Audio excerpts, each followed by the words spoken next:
Lexi, Heather, and Lars, could you come up now so we don't have much shifting between the reports? Lars.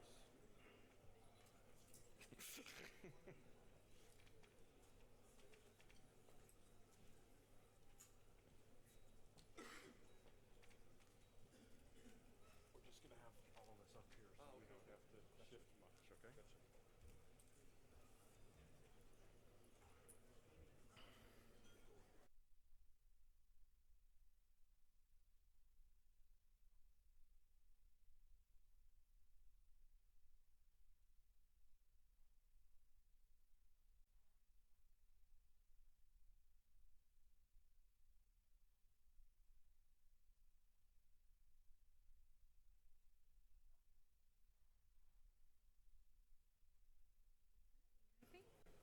Gotcha.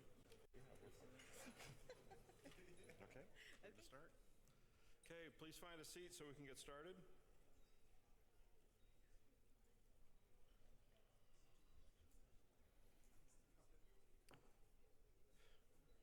Welcome to the technical plenary at IETF 87.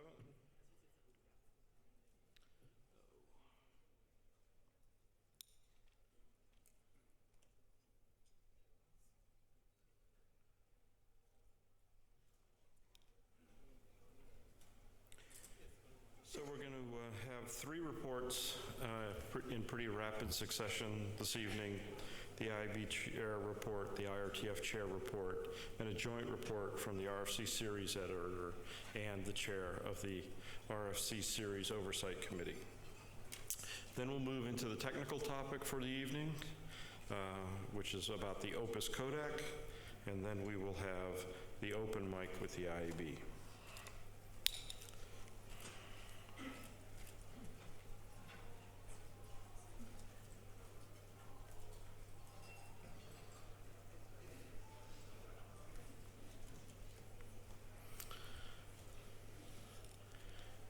So the first thing that we need to talk about is that Spencer Dawkins chose to resign from the IAB in order to step down and take a position as Transport Area Director.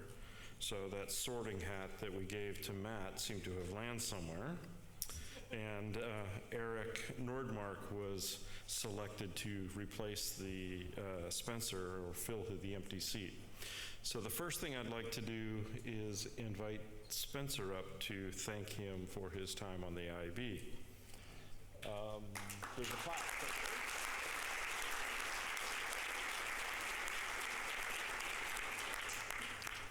Cindy, do you know where the plaque is? You get some big handshake.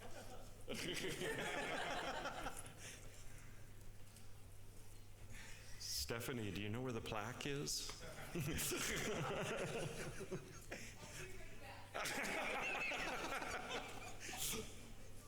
Okay, well, thank you, Spencer. Don't go away, we'll do the pictures from the plaque though. Oh my God, they dropped a packet already. So we'll take the picture when the plaque comes back. Okay, we've had some other changes in terms of the managing our liaison relationships. We decided to close two of the relationships altogether. The first was with the Smart Grid Interoperability Panel, and the second was with IEEE 802.23. The IEEE chose to close 802.23, so we didn't need a liaison to a closed group, and SGIP went through a they now call themselves SGIP 2.0, and we didn't feel we needed to continue a relationship there. In addition, Scott Mansfield has become the liaison manager for the ITUT, replacing Elliot Lear, who has now taken a seat on the IAB. Yone has taken a position as liaison to the ICANN board, replacing Thomas, and Deborah has stepped up to take the liaison manager position for MPLS, which was a seat that was the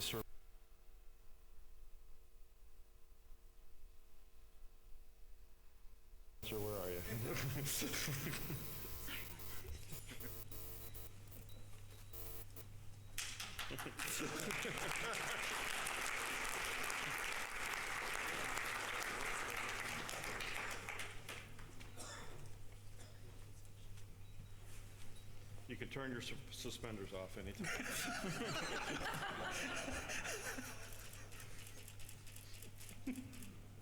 Thank you. Very well. Thanks for all your service. Thank you. And you need to leave that. Spencer. One will be mine.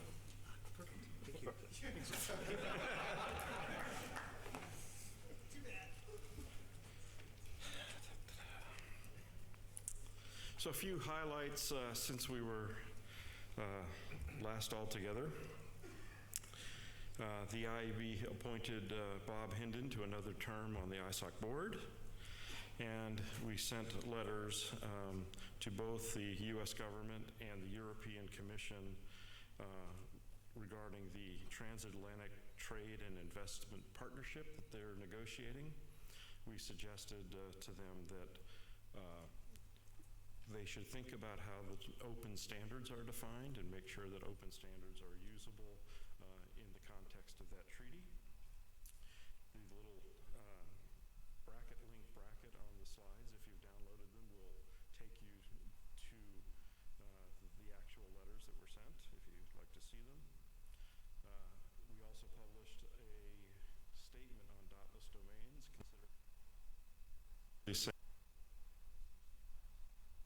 point. We responded to an ICANN consultation on source of policy and user interactions for the internet number and resource requests. And likewise, if you click on that link, you can see exactly what we said. So RFCs in the IAB stream, it turns out that our record for 1 year is 9. And last year we did 6, and this year we're already at that level. We have 3 published since we got together last time, and we have 1 that is in Auth 48, so we'll pop out at any moment, perhaps even while we're here. So we have a definite possibility of achieving a new record this year. Because this is the number of documents that we are working on, and you can see that there's a bunch here that are pretty close to being finished, several of them close enough that we have asked the community to comment on them. We had 1 appeal, and we received the appeal and we answered it, and this appeal was from Jeff C. Morphin regarding the RFC on the open standard principles. So we have 1 appointment that's going on right now for the ICANN nominating committee. We have a slate of volunteers, and we're seeking community comment on that, but we plan to make a decision fairly soon. So if you have some feedback on any of the candidates, I would appreciate, as with the rest of the IB members, hearing what you have to say about those people. There's an upcoming IAB workshop in December in the UK. In order to get into that workshop, the price of admission is a 3 to 10 page statement of interest, but that's due on the 15th of August. And likewise, once that's submitted, people will know whether they're accepted or rejected by the 4th of September. And there's a link there that you can click on if you're interested in submitting through the easychair.org site is what we're using to collect those interest statements. So at this point, I'm going to stop the report. There's a whole bunch of more slides after this about the program, about the IAB, its charter, and the programs that we have going on right now. I leave those to your reading. And if you can get them off the site for this session. And if you have any questions about any of that material, we'll be glad to talk about that during open mic. Lars, you're up next.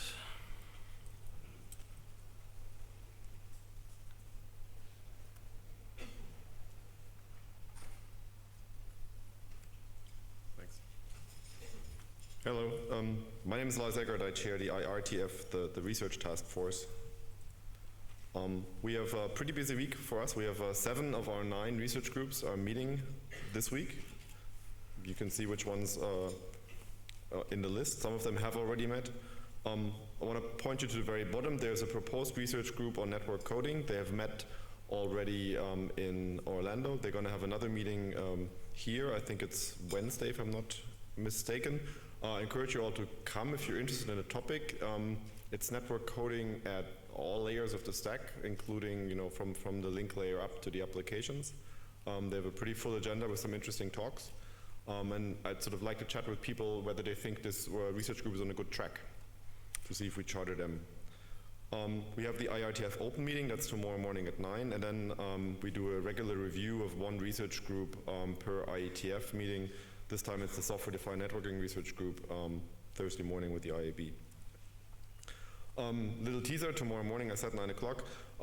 We gave 2 prizes, these applied networking research prizes. We've been giving them out for a few years now, so you should be familiar with them. They basically go to academic publication that a selection committee that consists of a few IRTF academics and internet engineering task force people think are sort of meaningful for IETF standardization or just interesting to you guys. So there's 2 talks tomorrow from 2 of the 4 prize winners for 2013. One is on picking media streaming rate. So the RAI people and the transport people should be interested in this. Second talk is on BGP, routing people, take note.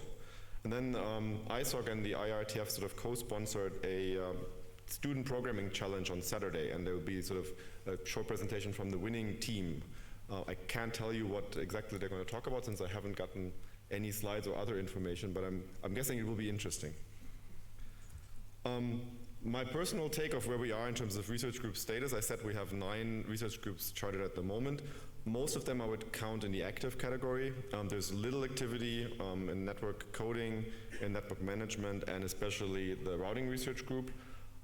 I'd really like to talk to routing people about what we can do here. It seems a little bit weird that we are giving ANRP prizes to BGP papers at the same time the routing research group isn't really doing anything. So there's a little discrepancy here. The SAMRG, Scalable Active Multicast, they're closing. They have 2 documents that are between the IESG and the RFC editor, and I expect them to close before the year ends. And since the last meeting, we closed the anti-spam research group.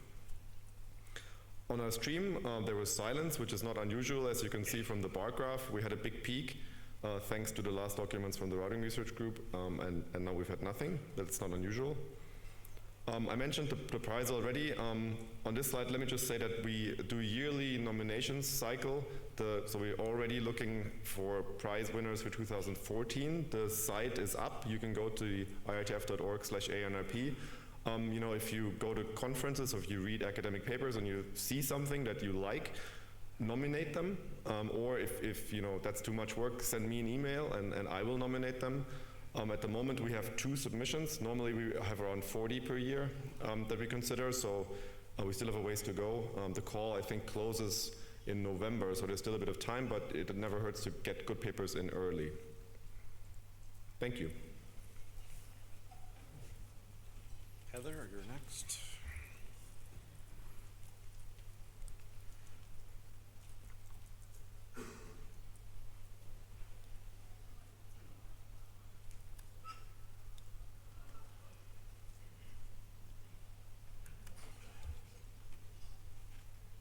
Great. Hi, folks.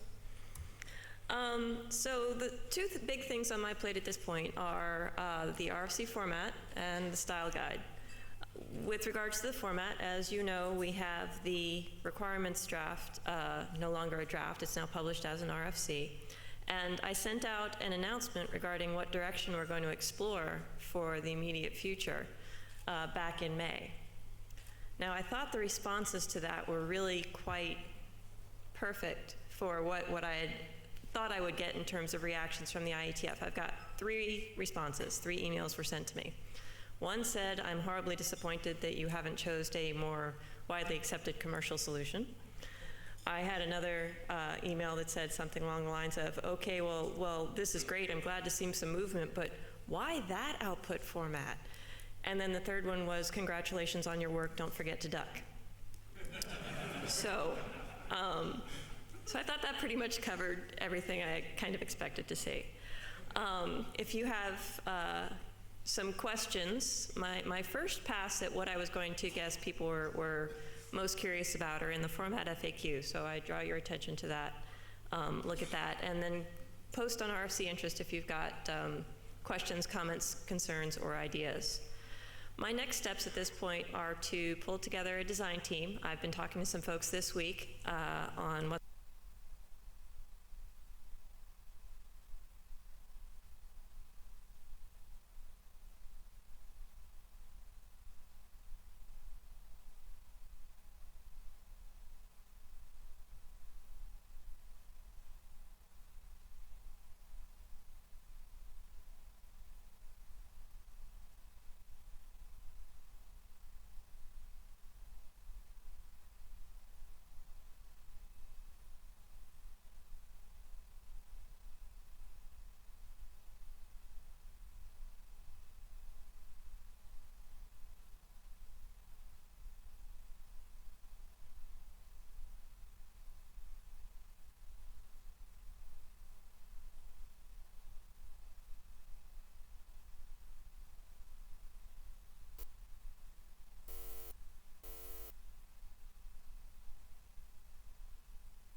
interactive applications on the. It's been recently.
So they have low delay, but also generally lower quality. They support only narrowband or wideband audio. They're designed for so-called toll quality, which is essentially the quality you get from the old analog telephone lines. And so examples of these codecs are G729, AMR, or Speaks. On the other hand, there's the general audio codecs, which provide much higher quality and are designed for music players or for streaming. And the main problem with those codecs is that they tend to have a much higher delay, making them unsuitable for applications like video conference. So what we've been trying to achieve here is getting really the best of both types of codecs. So something that works for voice and music, that works in real-time environments, and can still have very high quality. So back in around 2010, these are the codecs you might consider for the various audio applications out there. So for something like voice over IP with PSTN compatibility, you would want something like AMR narrowband, or at least a narrowband codec. For video conference, there's you needed a wideband codec and up to full band if you wanted really high quality video conference. And then on the music side, you had all the various AAC flavors that you would use for depending on the bit rate and also depending on the latency. For example, in some broadcast environments, you would want low latency music, so that required a different codec. And there were specialized applications like network music performance, like different musicians playing together in real time, and those just could not use any standard codec. So 3 years later, we can actually achieve all of these applications using a single codec, which is Opus. This is an overview of the specifications of Opus. The main characteristic here is that it's highly flexible to be able to cover nearly all audio applications. So the bit rate can vary by 2 orders of magnitude, starting from 6 kilobits per second all the way up to 510. Opus supports narrowband, so the PSTN sampling frequency of 8 kilohertz, and it goes all the way up to 48 kilohertz, which means transparent music quality. It can have different frame sizes, all the way down to 2.5 milliseconds for really delay-sensitive applications, and it goes to higher delays to save bandwidth. It can work for both speech and music. It encodes also both mono and stereo, and it has optional forward error correction. And a very important characteristic here is that all of these specifications can be changed on the fly during a stream in real time and without incurring any audio glitch. So it's possible to vary the bit rate by a wide amount without any problem.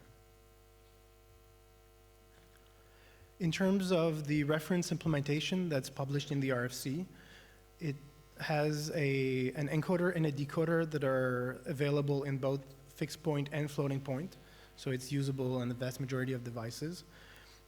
We support a wide range of CPUs and DSPs, including obviously the x86 and ARM, and those even have some architecture-specific optimizations. There's also the capability to trade complexity for quality, which means that lower power devices can simply increase their bit rate, and by doing so can decrease the CPU requirements. And since this is designed to work on the internet, we have obviously packet loss concealment as well as discontinuous transmission. So we've talked several times about Opus being optimized for the internet. So this is what we actually mean by optimized for the internet. Obviously, this means the capability to conceal packet loss, which many other codecs already had. But it also means being able to operate under a very wide range of conditions, such that you encounter on the actual internet. You can end up with sometimes very low bit rate and high loss rates, and sometimes very high bit rates and nearly no loss. So Opus can actually cover all of these conditions. The data is transported in units of bytes fundamentally, which means that any number of bytes is a valid bit stream. Is a valid bit rate. And also it's designed to have a really, really simple RTP payload format. This actually means that even without seeing any of the signaling, any client is able to decode an RTP stream, and just using in-band signaling. Now, this is a quick overview of how Opus works under the hood. It's actually a merge of two original technologies. One is the Silk codec that was contributed by Skype and designed for speech coding. And the other one is the Kelt codec contributed by Ziff.org and designed for really low delay speech and music. So both of these original contributions were heavily modified after the working group was formed. And the result is actually better than the sum of the parts in two main ways. The first is we have this so-called hybrid mode, which is a combination of Silk and Kelt that operate at the same time and allow for high quality speech at low bit rates. The other one is the fact that we can actually switch between all of these modes, so between Silk, Kelt, and hybrid mode. The switch can happen in real time without causing any glitch, which would otherwise not be possible by switching between RTP sessions. And this is what it looks like so far in terms of adoption. We've only recently become a standard. So for now, in terms of voice over IP and video conference, there's obviously WebRTC, which currently supports Opus in Firefox and Chrome.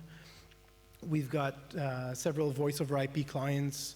There's Jitsi, MeetEcho, Counterpath, and many others that are not listed here. It's also used for chat in several game applications like Mumble and TeamSpeak. On top of that, there's non-real-time standalone players. That includes Firefox for HTML5 as well as early support in Chrome. We've got standalone players like VLC and Foobar 2000. We even have hardware players like this one here that can use Opus with Rockbox. Opus is also used in network music performance applications as well as applications like IceCast for music streaming.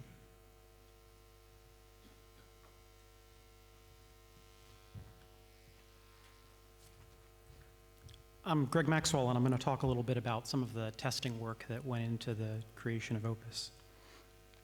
So part of this fact that Opus covers all of these internet applications and this broad spectrum of bandwidths means that Opus as a codec has a very broad scope in how it operates.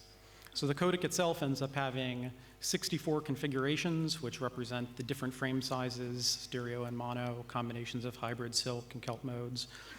And since the codec supports dynamically switching from any configuration to any other configuration, you end up with 4,000 different combinations of configuration that all have to be correctly handled. And then all of this can run at 1,275 distinct bit rates when it's just in CBR alone. So this is in contrast to the kind of things we see with classic speech codecs, which might run in 1 or 3 or 9 modes. And so that broad scope creates some significant scaling challenges with testing. So we had multiple different testing objectives. Obviously, we needed to do testing to determine that the specification that we were building was good, right? That it achieved the quality that it could achieve, and that it did all the things we intended it to do. One of the things that occurred in the development of Opus is that the RFC also is normatively specified by the reference implementation included with it. So we had to worry about the quality of the reference implementation as well as the normative parts because they were the same stuff. And so that was an additional layer of stuff that had to be handled in testing. And then we also had some quality goals set out in RFC 6366, which was the requirements document for the Codec working group. It set a bar for consensus so that we'd know at the end that we reached a level of quality that, that would actually meet the requirements. And so the requirements draft set out all of these applications that it should reach, and then it said, okay, well, it also has to be this level of quality. And it left the definition of quality as better than without a lot of specification and how better than is handled. But that's okay. We can solve this thing with consensus, and we did. And it involved a lot of discussion, and it worked through pretty well at the end. So we use both subjective and objective testing. So subjective testing is when you have people listen to it and give their opinion, and objective testing is running the audio through some kind of machine measurement of the performance. So there is a draft IETF codec results, which summarizes a lot of the subjective results that people have performed. So right now it contains 4 different sets of tests by different parties on the final codec. And there's 7 more tests on pre-final versions of the codec. And as more people do tests over time, they'll be added to this draft to sort of summarize the results so people can look at seeing how Opus is performing under tests. So I wanted to highlight a couple of the tests from that, which is the Google test, which tested speech at multiple rates. It measured 6 samples, 17 listeners. And a lot of the focus of the Google test was showing that we met the draft's requirements for quality. Another test I wanted to highlight was the hydrogen audio test. Hydrogen audio is a very scientifically motivated audio enthusiast community on the internet, and they do these distributed audio tests with very critical listeners. And they did some tests with 64 kilobit a second stereo music. They tested 30 samples, 33 listeners, ultimately collecting 531 measurements. It probably took around the order of 100 to 150 hours of continuous listening for them to perform this test. So it collected some pretty interesting results as well. In the Google results, there's 2 sets of graphs here. The upper one shows the results for narrowband, and over on the extreme left, there is the original audio. So you can see that the original audio is very high quality. And then over on the right, second from the last, is Opus at 11 kilobits per second, and it shows it outperforming Speaks at 11 kilobits a second, and ILBC at 15 kilobits a second. So that's in line with what we were requiring of it. And then the results below show the full band and wide band, and there's some bars showing the uncompressed original quality, and then Opus at 32 kilobits a second being almost the same as the original quality in this test for these speech samples, these listeners. And then there's some other comparisons showing Opus at 20 kilobits a second significantly outperforming Speaks at 24 and G722 at 1 at 24. The hydrogen audio results were comparing Opus with 2 different AAC encoders and with Vorbis. And these are the obvious comparison points when you're talking about latency and sensitive applications. And they showed Opus doing significantly better than these codecs. And at the bottom, there's this very colorful chart that shows a breakout of the results per sample for the 30 different pieces of music that were tested. And the coloration is, well, we call it a Condorcet stoplight. So each sample ends up running a election for which codec worked best for it. So the green ones are the places where the codec dominated the other options. And Opus worked pretty consistently best across the board. There was a few samples where other codecs did a little bit stronger. And that points out one of the complications in doing subjective testing is that it's difficult to build representative samples. If you'd filled the entire sample set with sample 1 there, you would have gotten a different result. Which brings me into talking more about why we need to do more than just formal listening tests.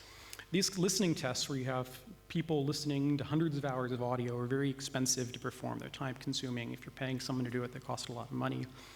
And this results in reduced coverage, right? Reduced coverage of the sample sets. Maybe you don't end up in testing an important language. They result in reduced coverage of the codec itself. We have these thousands of modes and bit rates, and you can't test all of them in a listening test with humans. And you also can only infrequently repeat them. Right? You can only test at certain points, and you can't use it to iteratively run during the development. Another problem is they're relatively insensitive. If you compare two very similar versions of a codec, you're going to find that everything tied because the statistical noise outweighs the differences. So there's some significant limitations in what you get out of formal listening tests. So we did some other kinds of testing that are a little less common for audio development. The biggest and most important one is actual production deployment. So there are some applications where single party controlled both endpoints in all cases, and where their software was easily updatable. And that meant that it was easy for them to deploy pre-production versions of the codec with millions of users, or in the case of Skype, with hundreds of millions of users. So this was Skype, Mumble, Red Hat's SPICE remote display protocol, all deployed early versions of the codec to lots and lots of users and got us real feedback. And even though a typical user is not very likely to report any problems that they had with the codec, once you get enough millions of them, you start to get back some real world production results that directly contributed to improving the codec. Another thing that we used to great effect during the development of Opus was this objective quality testing. So we were able to use mathematical models of human hearing that are sometimes accurate and sometimes laughably wrong. But the great thing about them is that we can scale them up. So using a 160 core cluster, we were able to run the codec at 6,400 times real time. So that let us run about 122 years of audio through the codec in about a week. So with that, we were able to take all of those modes and test all of them, and produce these results that let us look for anomalous behavior, samples that were weird, modes that were weird, results that were different and unexpected, and then we could follow those up with actual listening tests or digging through the specification to figure out what was wrong. In the chart on the right, the colorful one, each pixel in that chart represents about 10 minutes of audio in the full resolution version of it that got encoded and the quality was measured on. So just a tremendous amount of computation allowed us to iterate through all of these modes. Beyond just doing the signal measurements, the Opus specification itself is executable, right? It's the normative part source code. And so we were able to apply a bunch of standard and not so standard source code reliability tools to go through and really analyze what the specification was doing. And so what we were able to do is apply things like static analysis and theorem provers on segments of the codec, improve things like what we specified could not numerically overflow with what we've specified in the spec. We're able to run through randomized bit streams, right, fuzz testing, and that allowed us to test our assumptions where there were corner cases in the codec state machine where we hadn't thought of them getting to, and the fuzz testing was able to expose that stuff and allowed us to fix things. Obviously, we tested on lots of platforms, and there were some secondary implementations of the codec created that allowed us to do agreement between multiple implementations. And we were able to take all of this and run it inside the great big 122 years of audio a week computing cluster work and scale that all up and really grind on the codec hard. And as evidence of how hard we were testing it, we actually found a bunch of bugs in the compiler and toolchain. So I reported 4 GCC bugs while working on Opus, 1 Intel compiler bug, 1 TinyCC bug. I ran into 1 Valgrind bug. And so we were really getting a fair degree of depth while using all of these different tools to test the codec.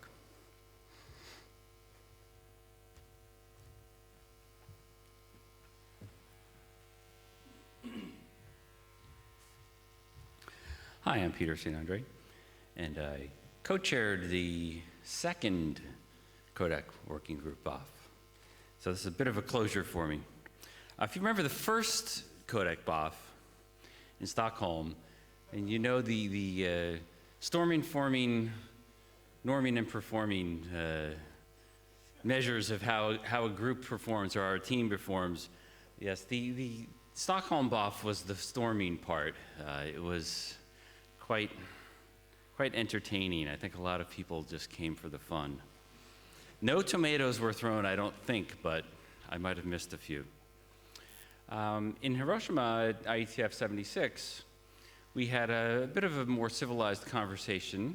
There was still quite a bit of skepticism about the feasibility of doing this kind of work because, you know, the IETF doesn't do codecs. Do we have the expertise on hand? Things of this kind. And as Greg said, you know, there's different kinds of testing that you do than IETF folks maybe are normally familiar with. But there was a willingness to try, and we thought that the sense of the room seemed to be, hey, what's the worst that happens?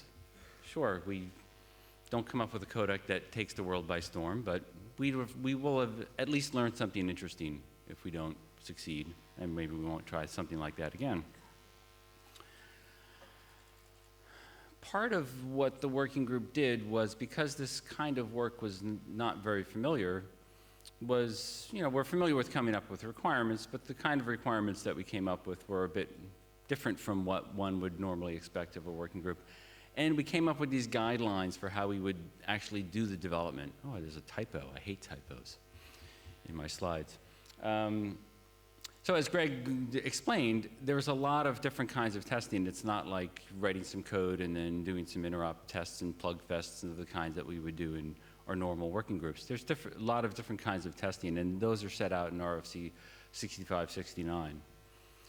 We also set a number of expectations about IPR disclosures. One of the concerns that people had when we were having the BOFs was, oh, codecs, it's a patent minefield. You'll never be able to steer through somehow and have something that's not patent encumbered. And we have received quite a number of IPR disclosures. If you read RFC 6702, you know, we talk about trying to encourage early disclosures, and a number of disclosures came in. So I think that was helpful to the process. People sometimes get scared, oh, there's an IPR disclosure. Well, in this space, I think it was actually very helpful and good to have those. As Jean-Marc described, the performing stage was really, you know, people who had worked on these codecs getting together and figuring out these hybrid modes and things like this. I think that having that, there was a great sense of shared purpose, I think, in the work that happened. And that was really key to making this a success. Because it's sort of a non-standard kind of thing for IETF folks, I think people who were not really not really working on the code actively, maybe felt like they were on the outside looking in, because it was unfamiliar areas. There was code that was being worked on. If you weren't working on the code, you might have felt like you weren't really part of the core effort.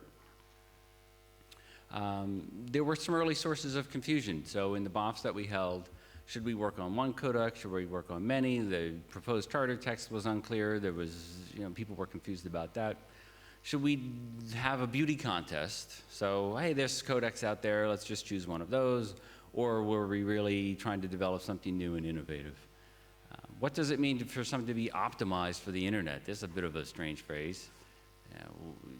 What did that really mean? Jean-Marc explained what some of that turned out to be, but I think we didn't really have a clear idea of that going in, what some of those parameters really were. And there was some confusion about IPR. You know, we wanted to, in the spirit of the BCPs on this topic, to have something that was not patent encumbered, but what were the preferred IPR terms? What wasn't quite clear up front to a lot of people. We didn't really plan for some things, I think. We did some work early on engaging with ITUT and other stakeholders and other SDOs. I don't know that we really had too much of a plan for how we were going to manage those liaison relationships throughout the process. We didn't, you know, Greg talked about all the testing that was done. I think we didn't really have a sense of what exactly that would entail going in. And so we didn't particularly have a plan. We talked about it in the RFC that I mentioned, but we didn't really have a plan for exactly how that was going to go and how we would try to improve the codec and what some of the measurements would be. Or really have a plan for how we were going to try to negotiate and navigate through the patent minefield. There were some arguments about code efficiency and stuff like that, and maybe those were a bit distracting, or maybe some folks who weren't really part of those conversations because, those were getting into a lot of the code details. We didn't necessarily have a clear relationship with what gets sent inside the codec and what gets sent in the signaling plane. And one of the real challenges was having the codec code be part of the normative spec. I think it's a very large specification. It made it difficult for people to review. I know I provided some reviews late in the process when I was no longer involved in the working group, and it was a difficult specification to review. And I think if we did something similar in the future, maybe we wouldn't make the code part of the main spec. But I'm not quite sure how we would handle that. If we did something similar, we'd have to have some conversations about that. So I think there was a lot that we could have done better, and we would do better if we did something like this in the future. So I think in part the working group kind of succeeded despite itself. I think we didn't really have a plan for some things. We didn't really know what we were doing, but we had a core group of people who were really committed to making it happen, and they were very smart. They were well informed. They knew a lot about codecs, and that's why we were able to succeed. I think not necessarily that we really had our act together up front, but that we had good people working on things, and the results are great. And I think Opus sounds great, and it's being built into a lot of products now, and so the result has been very good. But it wasn't clear that we would reach that goal right from the start. Thank you.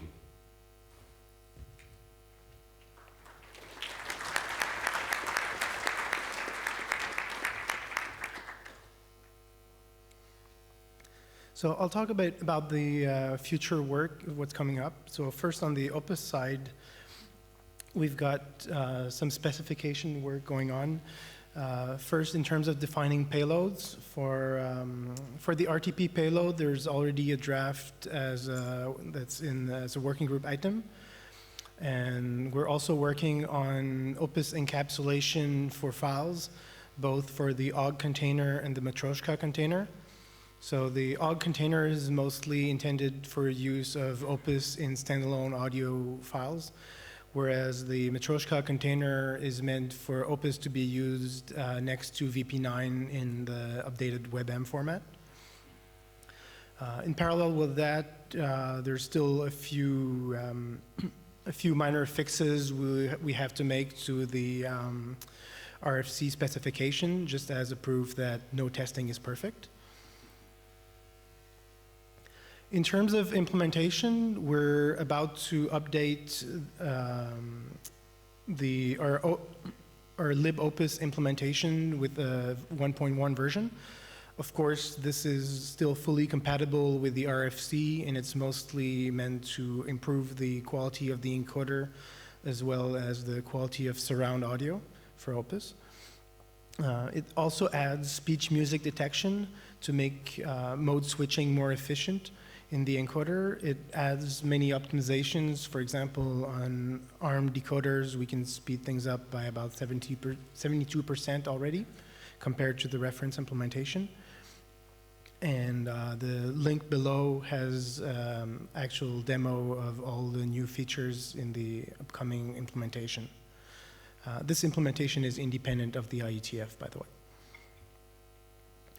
In terms of future adoption, right now we're working into helping adoption of Opus in broadcast applications.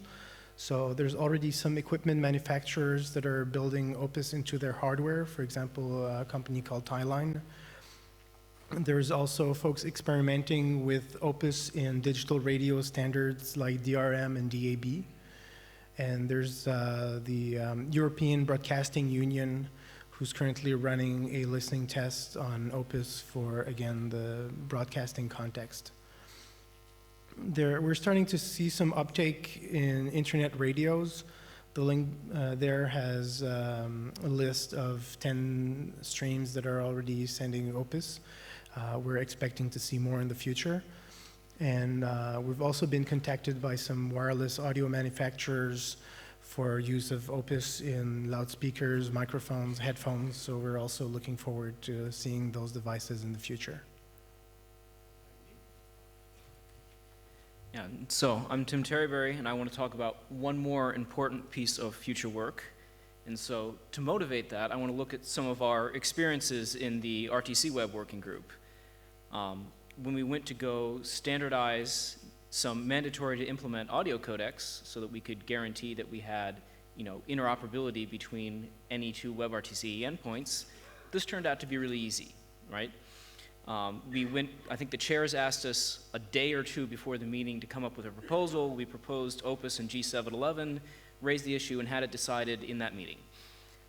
In the room, we had near unanimous consensus. I think there was one person who hummed against Opus, as Ted called him, "You poor lonely soul, whoever you are." Things were a little bit more contentious when we went to go confirm things on the list, but overall, we still had nice, strong consensus. Now, contrast that with when we went to go decide on mandatory to implement video codecs. Like, we have been debating this since the formation of the working group, and despite the fact that we said, in the next meeting, we are going to make a decision come hell or high water, in fact, we have postponed that decision at least 2 times so far, and there is no resolution in sight. So, why was audio so much easier? Well, I think there were 2 important things that we had in audio that we don't have in video. One is that Opus was produced by an open multi-stakeholder standardization effort, including 3 of the 4 major browser vendors. So all of the issues people had with the codec were worked out during that standardization effort before we ever got to talking about making it mandatory to implement. The other one is that we have royalty-free licensing with a clear IPR history. Right? So during the process, as Peter mentioned, there were a number of IPR disclosures, but because in the IETF we require specific patent numbers with those disclosures, unlike some other SDOs, we were able to easily evaluate what we were supposed to do and how we could resolve any problems with those disclosures. And, there are video codecs which have one of these or the other of these, but there aren't any with both. And to be honest, maybe this wasn't actually so easy, right? This Opus the working group started in 2009, went through 2012, and during that time there was a lot of vigorous debate on the mailing list. But all of that time we spent making forward progress instead of just going around in circles. So now we'd like to do the same thing for video.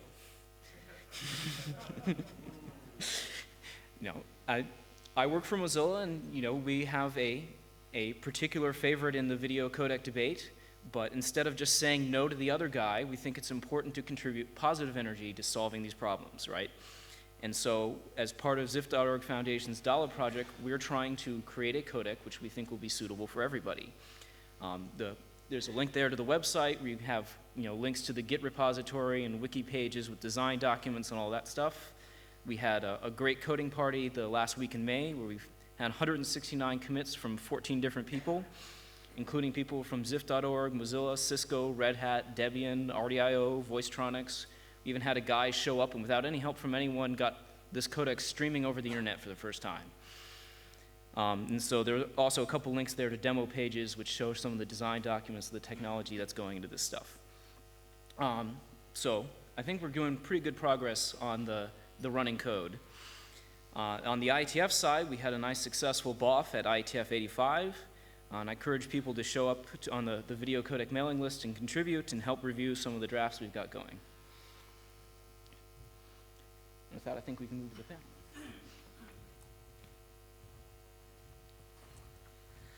Okay, I'll be turning the slides, and so you can each speak to them as they come up. So, Tim, you're back. All right, so this is just some of the stuff we've done with Opus and Firefox. I didn't actually do all of the development on these things, but I at least had a hand in most of it.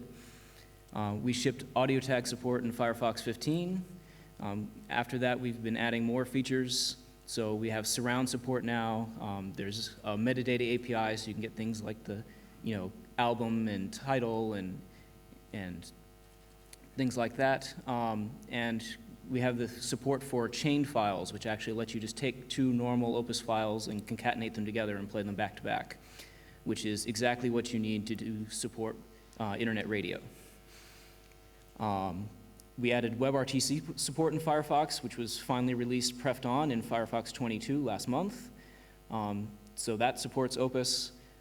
We've actually supported Opus in a project branch since August of last year.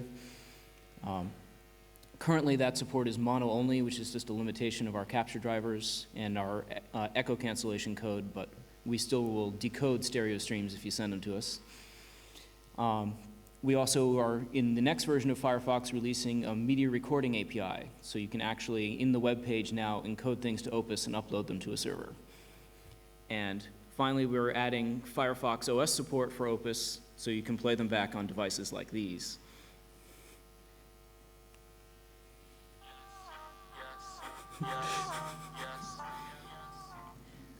And so that'll be in the next release of that, which I think you can actually already pre-order from Geeks Phone. So we've also been adding Opus in other places. I helped get Greg's patches for VLC cleaned up and checked in, added album art support, and I wrote a library called libopusfile, which does everything you need for simple file playback. So it will handle things like seeking and metadata decoding and surround sound and the chaining, as I mentioned.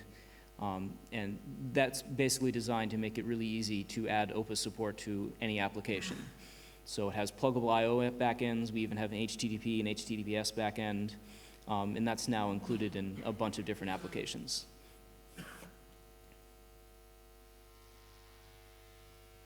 So I think, Justin, you're next.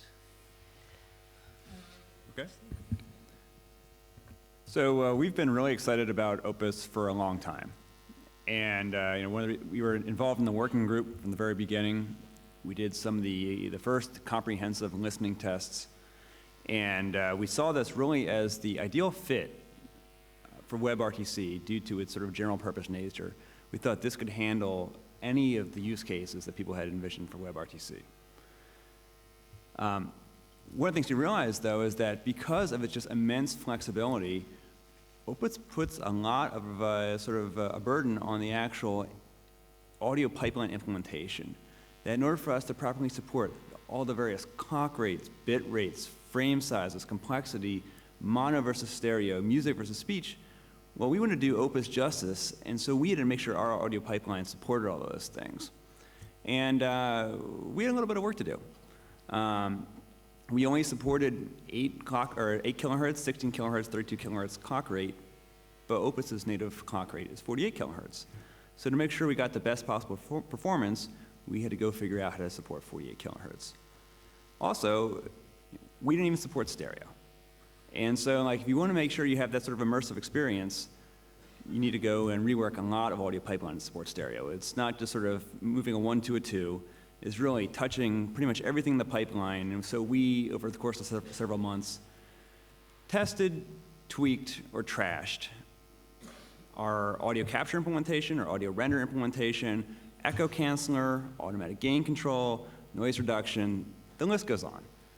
But in the end, we wanted to make sure that Opus could really sound its best, and we did a bunch of work and had a great result. Last, we had to make sure that when WebRTC people use the codec, they just get a good experience. Most of the time, they don't want to have to mess with any of these details. And so we need to make sure the defaults that we pick for Opus and WebRTC are things that really sound good across a large class of hardware and a large set of different types of use cases. So the overall timeline, we were excited to get working on this in the middle of last year, but as the specs started to mature, we really got cranking, around September.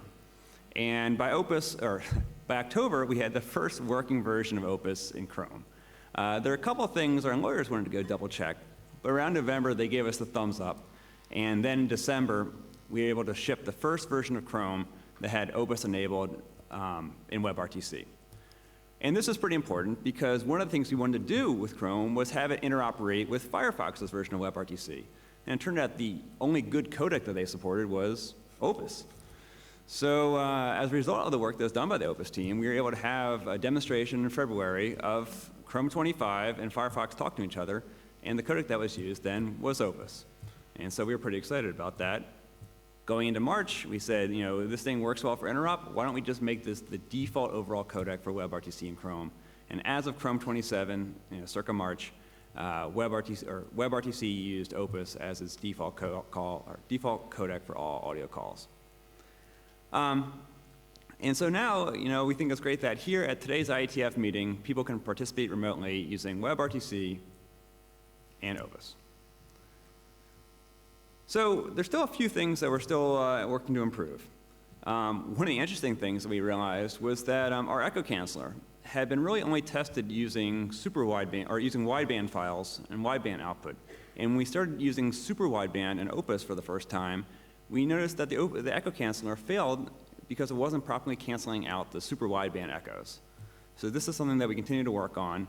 It's an interesting problem, but you know, we've made a lot of progress in the past couple of weeks. Also, as more and more traffic shifts toward mobile, toward handsets, toward tablets, we want to make sure we can get every ounce of performance out of these devices. And so the Opus team has been doing work, and we're also doing work to make sure that Opus runs amazingly on these limited compute devices. And lastly, things like packet loss concealment. We have our own sort of thing called NetEQ inside of Chrome that does packet loss concealment, and Opus has its own internal packet loss concealment as well. So we're trying to work out a scheme where our packet loss concealment and overall forward error correction can work properly with Opus's packet loss concealment and forward error correction. And this is something where, you know, we want to make sure that even in the face of moderate packet loss, we can have a great audio experience inside of Chrome. But overall, we're super happy about what Opus has given us. Opus handles the core parts so well that we get to focus our attention on like really the new and weird cases. And that's the way we like it. So a big thank you from those of us here at Google to the Opus team.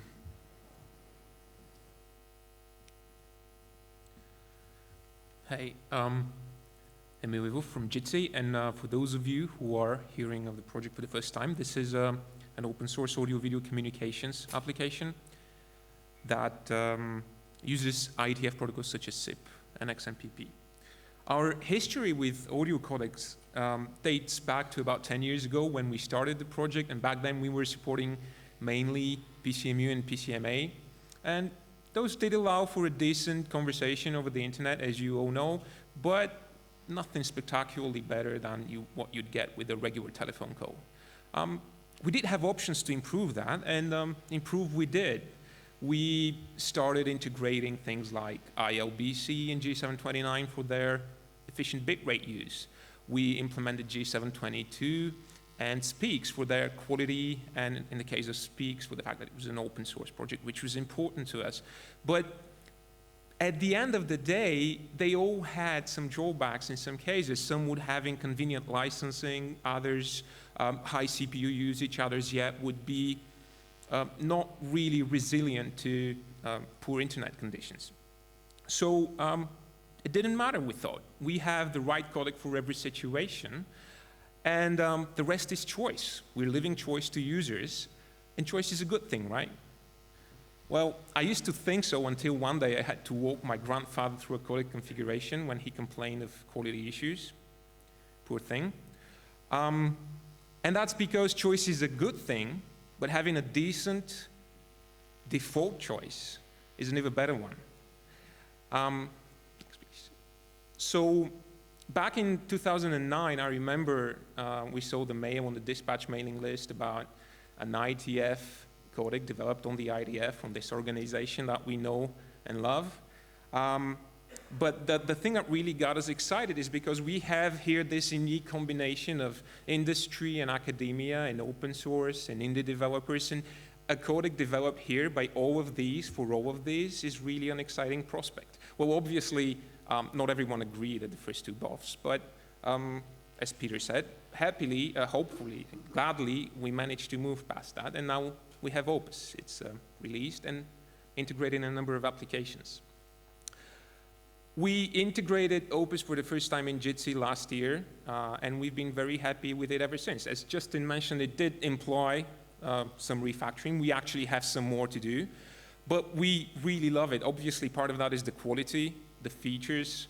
We now have stereo, we have surround. We can think about things such as spatially distributing audio conference participants.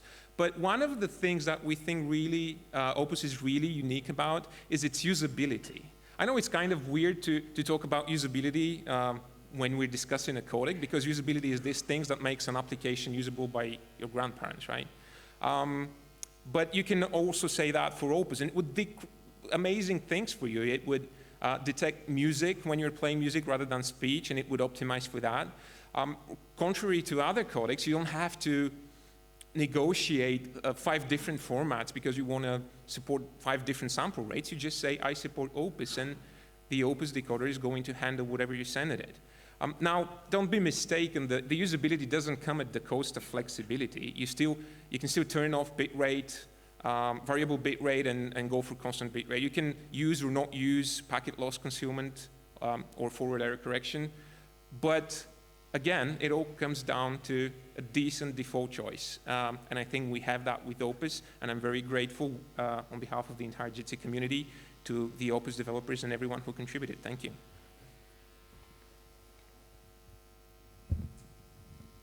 Hi, I'm Lorenzo Minero from Mitico. I'm going to describe what we did with Opus as well in Mitico. I don't know if everybody knows about the platform, but if you have ever attended a meeting session remotely, an IETF meeting session remotely, good chances that you used Mitico at least once. So as such, we are basically mostly focused on web conferencing solutions and streaming and so on, and this was an excellent use case for Opus, as many other multimedia applications are. Our integration of Opus in the platform basically came in 2 different steps. At first, we chose the easiest way. We chose some kind of a lightweight approach, and this is something that in part Timothy and Jean-Marc already described, that is like the internet radio approach.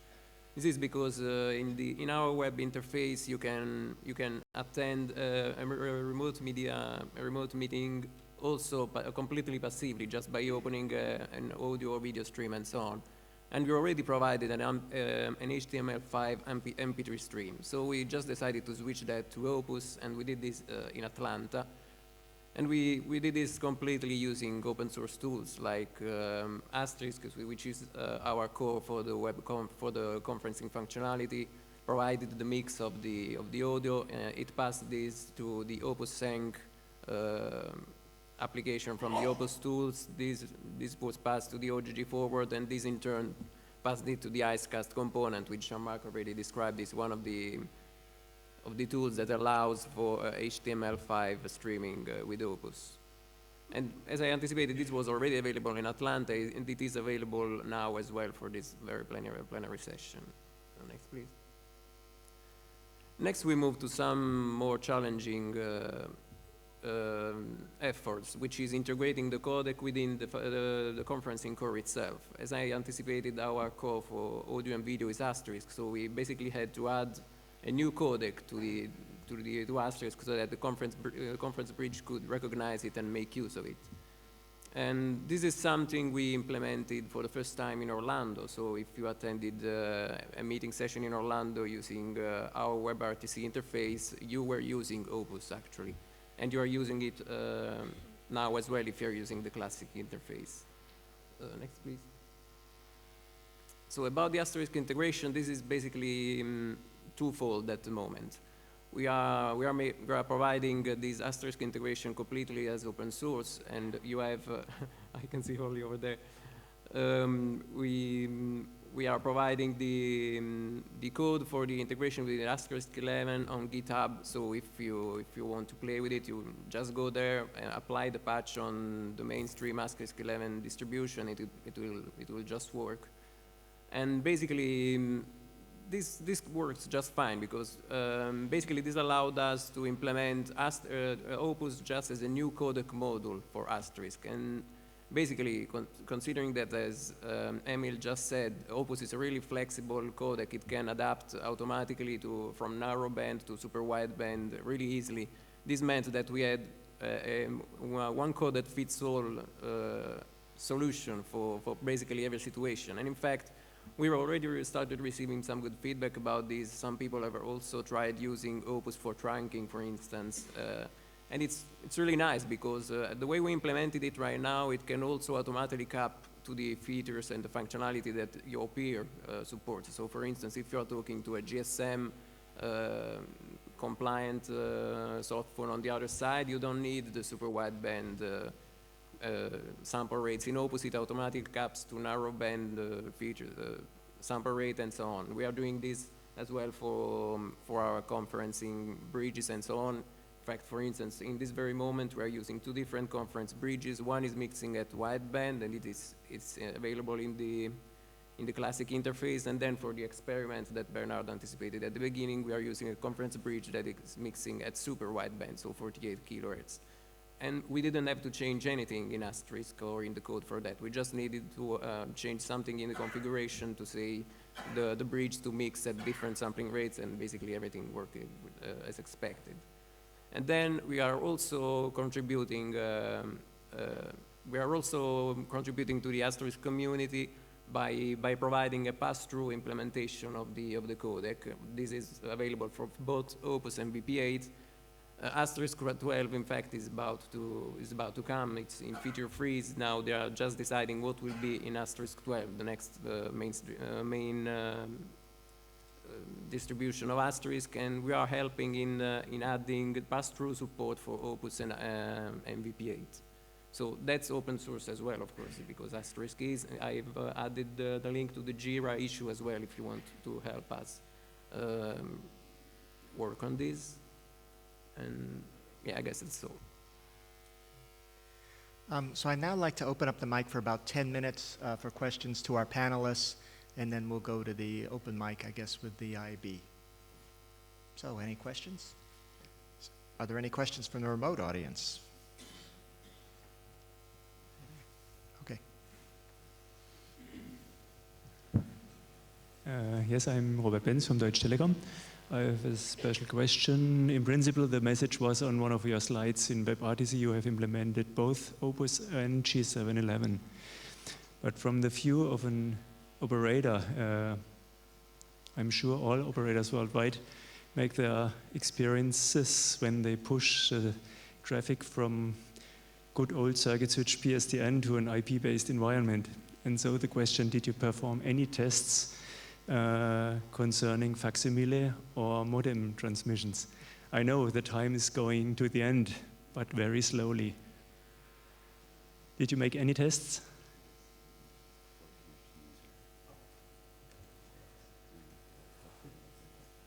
Any panelists want to take that one? Greg? Or, yeah.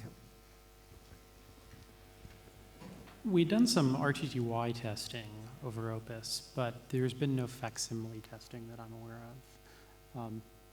Of course, in those cases, you could be running G711, and then that's more dependent on the implementation's jitter buffer and things like that if they survive through it.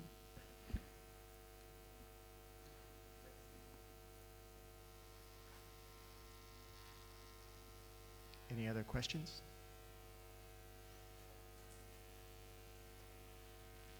Is there anything from the chat room? Oh, okay. Go ahead. Yeah, John Levine. I don't know if this is a dumb question or not, but could you tell us a little bit about how the codec actually works? You said that it has a wide variety of models and it somehow adapts. But can you tell us a little bit about what sort of sound model does it have, and how does it figure out when to adapt? Yeah, so without going into too much details, and by the way, there's technical papers on the opuscodec.org website, but the general idea is that the two main components, Silk and Kelt, use different technologies.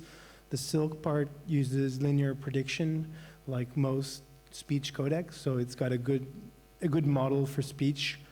And on the other side, the Kelt part uses transform coding, so MDCT, a bit like what MP3 or AAC would use, and that is more efficient, usually for music, although it handles speech. So we've got two different models, and we now have detection between speech and music to determine which one it will be the most efficient for this particular signal at a certain rate too, because at some rates you would want to use the one or the other regardless of whether it's speech or music. Does that answer your question? Well, enough of it that I'll go and look at the other material.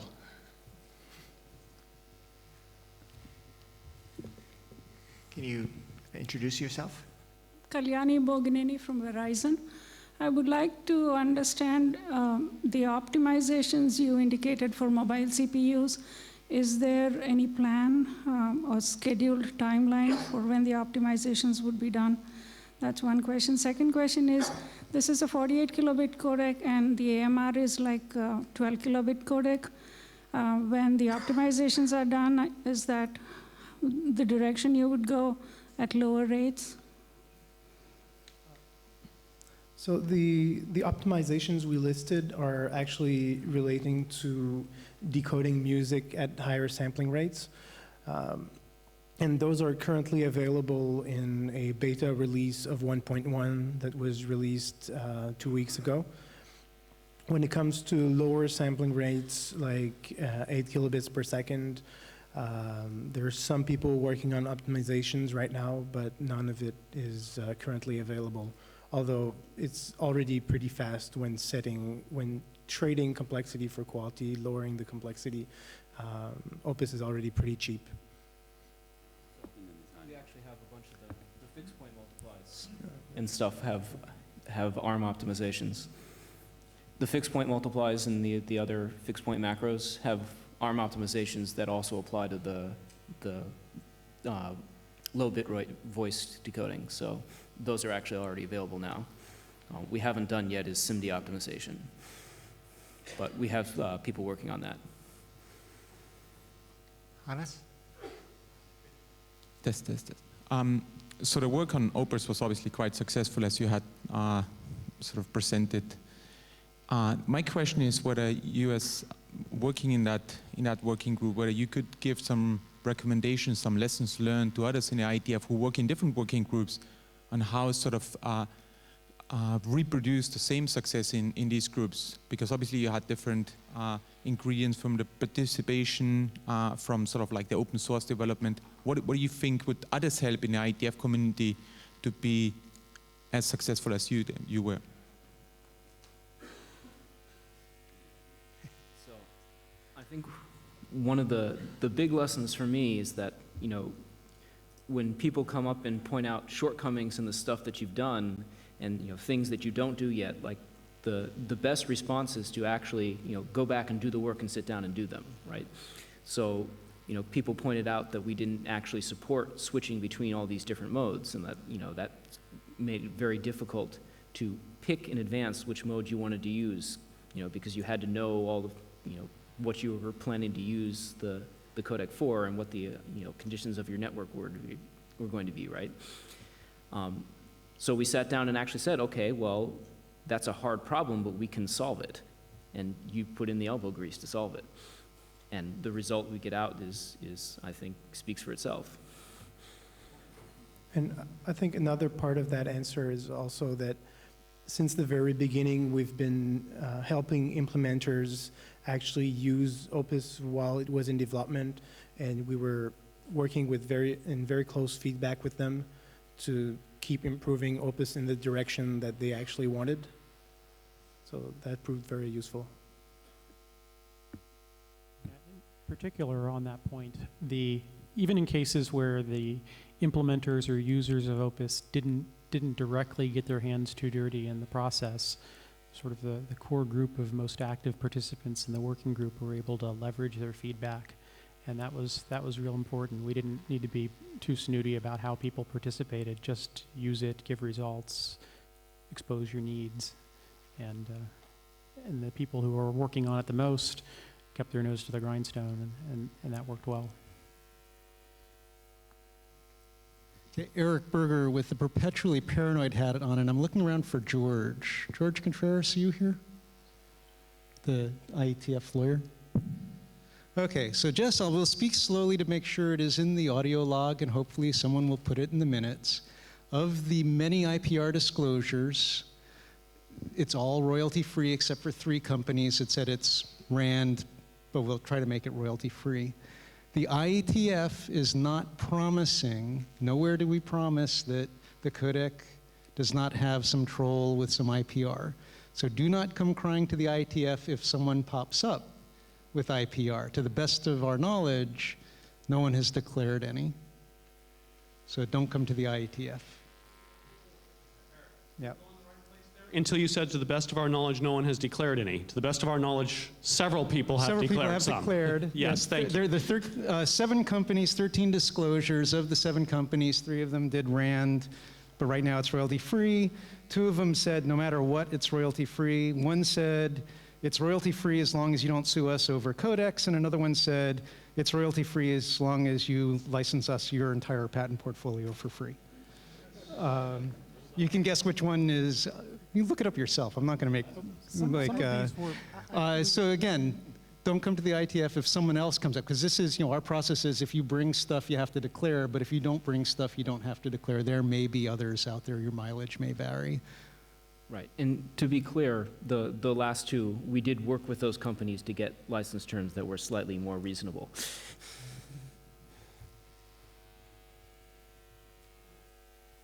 Any additional questions? Any questions from the remote audience? Okay, I think we'll go to bring up the IB and go to open mic. Thank you very much.